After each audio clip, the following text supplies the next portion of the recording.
l'université propose des conférences, des randonnées, des visites guidées, des stages d'histoire de l'art tout le long de l'année. La session d'été offre des conférences tous les jours, le matin et l'après-midi, le matin à 10 h et l'après-midi à 14 h 30. Tous les thèmes sont proposés, on trouve des conférences ayant un thème sur la musique, sur la médecine, sur l'histoire. Il suffit de se présenter sur le lieu de la conférence.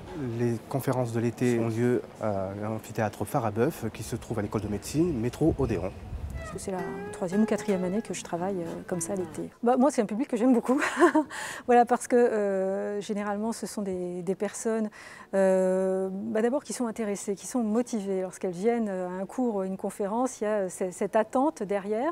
Donc ça, c'est extrêmement agréable. Généralement, il y a un très bon niveau culturel, si vous voulez. Donc, alors ça, c'est à double tranchant parce que je peux m'attendre des fois à des questions un peu pièges à la fin de la séance. Et puis, non, moi, c'est un public avec lequel j'aime beaucoup dialoguer parce que je peux me permettre en outre parfois d'être un petit peu irrévérencieuse sur certaines questions, voilà, de plaisanter. Et généralement, c'est assez bien reçu. Donc voilà, moi, c'est un public qui me convient en tout cas très bien. Ah, ça m'a plu énormément. Voilà. Et ça m'a éveillé d'autres cours que j'ai eus autour du duc de Berry, lorsque j'ai étudié le XIVe siècle. Ça m'a remis ça en tête, ça me donne envie de relire mes cours, vous voyez. Et ils sont tous ou toutes de très très grande qualité, avec des sujets très différents qui sont traités pour des personnes qui éventuellement n'auraient pas une culture supérieure.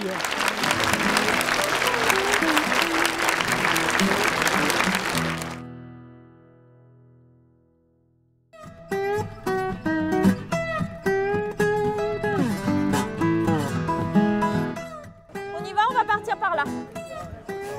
Alors les randonnées pédestres, c'est d'offrir donc aux retraités une balade suffisamment longue et culturelle, donc d'environ 3 heures.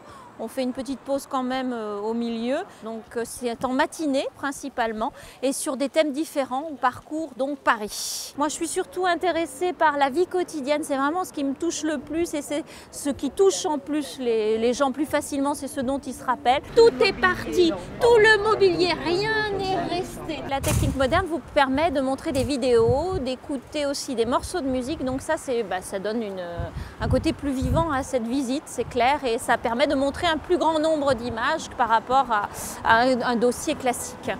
Ce qui me plaît dans les balades, c'est la diversité d'abord des thèmes qui sont proposés et puis c'est la découverte de Paris sous un autre jour parce que même étant parisienne, j'avoue ne pas connaître certaines choses que je découvre grâce à ces balades.